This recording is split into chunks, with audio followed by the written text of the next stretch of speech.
بسم اللہ الرحمن الرحیم۔ السلام علیکم محترم ناظرین۔ آپ صلی اللہ علیہ وسلم کی زندگی کیسی تھی؟ عام تبلیغ۔ حضور صلی اللہ علیہ وسلم نے چپکے چپکے تبلیغ شروع کی تھی، لیکن چونکہ ہر آدمی کے سامنے جو آپ کے پاس آتا اللہ کا حکم بیان فرماتے، ایک خدا کو سب کا پیدا کرنے والا بتاتے، لوگ سنتے لیکن جواب نہ دے پاتے، البتہ اپنے گھروں اور مجلسوں میں جا جا کر اس نئے دین کا ذکر کرتے اور مذاق اڑاتے۔ اس طرح اسلام کا ذکر گھر گھر چھڑ گیا۔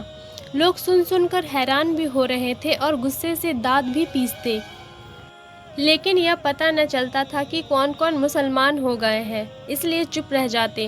حضور صلی اللہ علیہ وسلم نے اعلانیہ تبلیغ شروع نہ کی تھی، اس لیے کسی کو ان پر سختی کرنے کی ہمت نہ پڑتی تھی۔ حضرت ابو بکر رضی اللہ کا اثر تمام قبیلوں پر تھا، اس لیے اسلام اپنانے کے بعد آپ نے اپنے ہر ملاقاتی سے اسلام کی بات کہنی شروع کر دی۔ لوگ سنتے، اکثر قبول کرتے اور اسلام اپنا لیتے۔ چنانچہ آپ کی کوششوں سے حضرت عثمان بن عفان، حضرت طلحہ بن عبداللہ، حضرت سعد بن ابی وقاص، حضرت عبد الرحمن بن عوف، حضرت جبیر بن عوام ایمان لائے۔ ان ہستیوں میں حضرت عثمان رضی اللہ کافی مالدار تھے کہ اسی وجہ سے لوگ انہیں غنی کہا کرتے تھے۔ صفا پہاڑی پر کھلی دعوت۔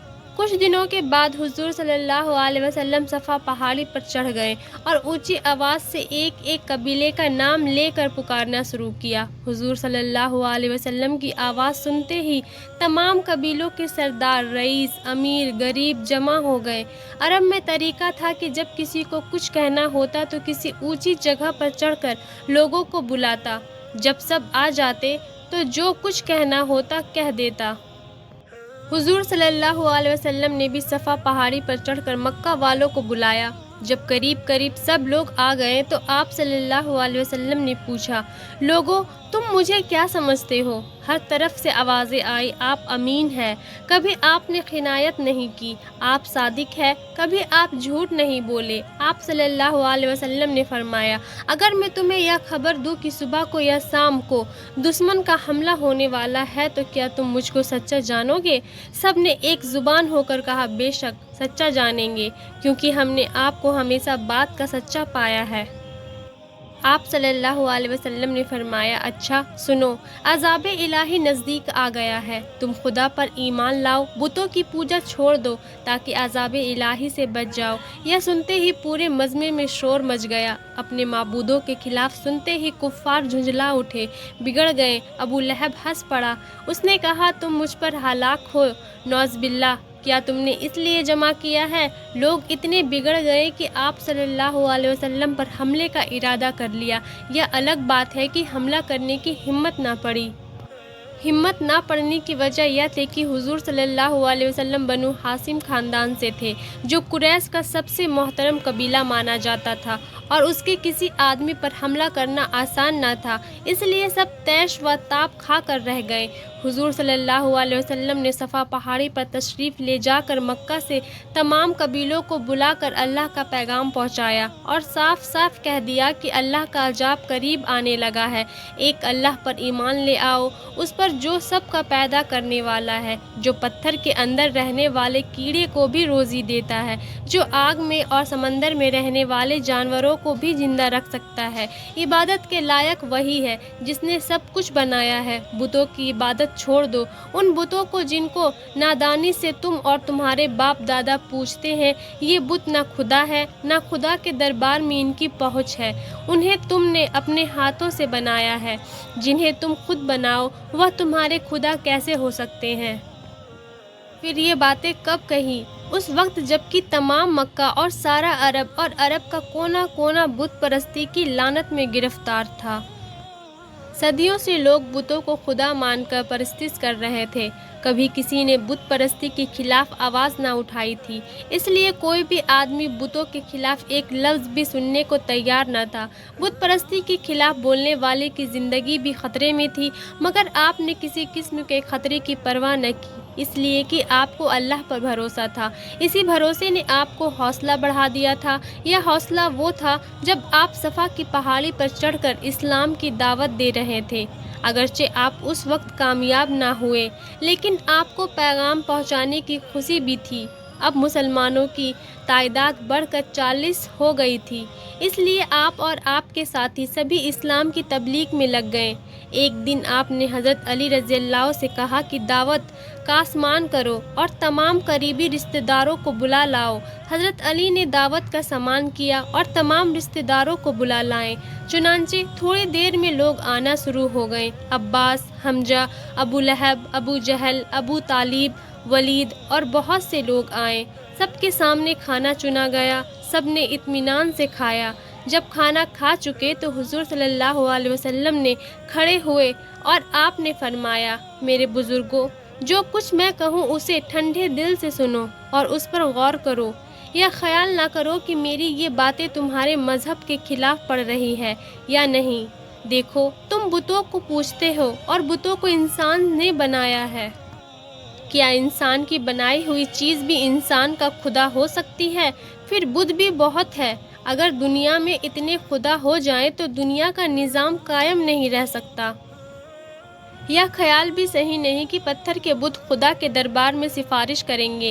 نہ یہ بت بول سکتے ہیں، نہ سن سکتے ہیں، سفارش آخر کیسے کریں گے؟ میرا خیال ہے ایک اللہ ہی ہم سب کا معبود ہے، وہی آسمانوں اور زمین کا رب ہے، وہی زندگی اور موت دیتا ہے۔ لوگوں، تم بہت دنوں تک گمراہی کے گڈھے میں پڑے رہے، بہت سو چکے، اب اٹھو، گمراہی سے نکلو اور ایک خدا کی عبادت کرو۔ تمام لوگ پورے دھیان کے ساتھ حضور صلی اللہ علیہ وسلم کی باتیں سن رہے تھے۔ ابو لہب پیچ و تاب کھا رہا تھا کہ کہیں لوگ حضور صلی اللہ علیہ وسلم کی باتوں سے متاثر ہو کر اپنے باپ دادا کا مذہب چھوڑ کر اسلام کی گود میں نہ چلے جائیں، اس لیے اس نے ٹوکا ٹاکی شروع کر دی۔ وہ لوگوں کے دھیان کو حضور صلی اللہ علیہ وسلم کی باتوں سے موڑنا چاہتا تھا۔ چنانچہ ایسا ہی ہوا، لوگوں کی توجہ ہٹ گئی۔ پھر ابو لہب اٹھ کھڑا ہوا، لوگ بھی کھڑے ہو گئے اور ایک ایک دو دو کر کے جانے لگے۔ سب سے آخر میں ابو لہب گیا، اگرچہ اس دعوت سے بھی حضور صلی اللہ علیہ وسلم کو کوئی فائدہ نہ اٹھا سکے، لیکن حضور صلی اللہ علیہ وسلم نے کوئی خیال نہ کیا اور کچھ دنوں کے بعد پھر دعوت کی گئی۔ حضور صلی اللہ علیہ وسلم کی دعوت میں پھر سب لوگ جمع ہوئے۔ پھر حضور صلی اللہ علیہ وسلم نے وہی تقریر فرمائی۔ اس بار ابو لہب کو گڑبڑ کرنے کی ہمت نہ ہوئی، خاموش سنتا رہا۔ دوسرے لوگ بھی خاموشی سے سنتے رہے۔ آخر میں آپ صلی اللہ علیہ وسلم نے پوچھا، کون ہے میرے اس نیک کام میں میرا مددگار؟ سب چپ رہے، کوئی بھی نہ بولا۔ حضرت علی کھڑے ہوئے، آپ نے فرمایا، حضور صلی اللہ علیہ وسلم، اگرچہ میں سب سے چھوٹا ہوں، کمزور ہوں، مگر میں آپ کا ساتھ دوں گا، اپنی زندگی کی آخری سانس تک ساتھ دوں گا۔ ابو لہب حضرت علی کی باتیں سن کر ہنس پڑا۔ اس نے مذاق اڑاتے ہوئے کہا، محمد، علی تمہارا ساتھ دے گا، اب تجھے کس بات کا ڈر؟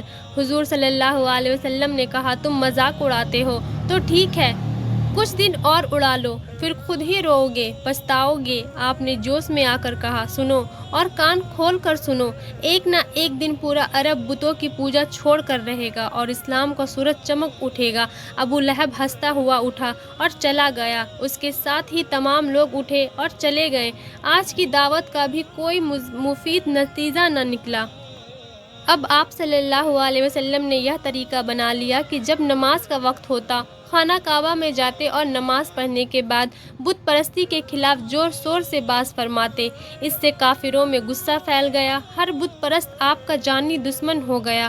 تمام قبیلوں نے مل کر ایک مجلس شورا بلائی اور یہ تجویز پاس کی کہ حضور صلی اللہ علیہ وسلم کو اور ان لوگوں کو جو مسلمان ہو گئے جتنی بھی تکلیفیں دی جا سکے دو۔ چنانچہ حضور صلی اللہ علیہ وسلم پر سب سے پہلے سختیوں کی شروعات ہوئی۔ شروع میں بدماش گوکھر کانٹے دار جھاڑ لاتے اور رات کو اس راستے پر بچھا دیتے جس سے حضور صلی اللہ علیہ وسلم گزرنے والے ہوتے۔ چونکہ آپ صلی اللہ علیہ وسلم کو گوکھر تکلیف دیتے تھے، کانٹے دار جھاڑ دامن مبارک سے الجھ جاتے۔ آپ صبر کرتے اور گوکھر اٹھا کر کانٹے سمیت پھینک دیتے اور کبھی کسی سے شکایت نہ کرتے۔ عربوں کا خیال تھا کہ حضور صلی اللہ علیہ وسلم ان روز کی سختیوں سے تنگ آ کر بت پرستی کے خلاف جدوجہد بند کر دیں گے، لیکن حضور صلی اللہ علیہ وسلم کیسے بند کر سکتے تھے؟ اللہ کا حکم نازل ہو چکا تھا کہ اعلانیہ تبلیغ کرو۔ آپ برابر تبلیغ کرتے رہے۔ شریر شیطانوں کو اس پر بڑا غصہ آیا۔ اب انہوں نے نہایت گھنونے طریقے اختیار کیے۔ رات کو جب حضور صلی اللہ علیہ وسلم اور حضور سے متعلق لوگ سوتے ہوتے تو گندگی حضور صلی اللہ علیہ وسلم کے بستر پر، کھانا پکانے کے برتنوں پر، پانی پینے کی چھاگلوں پر پھینک آتے۔ اس سے آپ صلی اللہ علیہ وسلم کو بڑی تکلیف ہوتی۔ ہر دن خود برتنوں کو صاف کرتے، کپڑے دھوتے، نہاتے، لیکن زبان سے کچھ نہ کہتے۔ اب عرصہ اسی طرح گزر گیا تو ایک دن اتنا کہا کہ اے بنو عبد مناف، یا اچھا پڑوسی کا حق ادا کر رہے ہو، بھلا اس بات کا ان پر کیا اثر ہوتا؟ وہ برابر گندگی پھینکتے رہے اور حضور صلی اللہ علیہ وسلم کو حیران کرتے رہے۔ اب سریر اور بدماش اور گنڈے کچھ اور زیادہ گستاخ ہو گئے تھے۔ وہ حضور صلی اللہ علیہ وسلم کے سامنے حضور صلی اللہ علیہ وسلم کو برا بھلا کہتے، شاعر، مجنوں، عراف کہی وغیرہ وغیرہ کا خطاب دیتے۔ حضور صلی اللہ علیہ وسلم جہاں جاتے، جس مجمع میں کھڑے ہو کر تقریر کرتے، سریر لوگ وہیں پہنچ کر آوازیں کسنا شروع کر دیتے اور کسی کو حضور صلی اللہ علیہ وسلم کی باتیں نہ سننے دیتے، مگر حضور تھے کہ ان کی کسی بات پر کان نہ دھرتے۔ برابر ہر ایک مجمع میں باز اور نصیحت فرماتے رہے۔ ایک دن حضور صلی اللہ علیہ وسلم خانہ کعبہ میں نماز پڑھ رہے تھے۔ عقبہ بن عابل آ گئے۔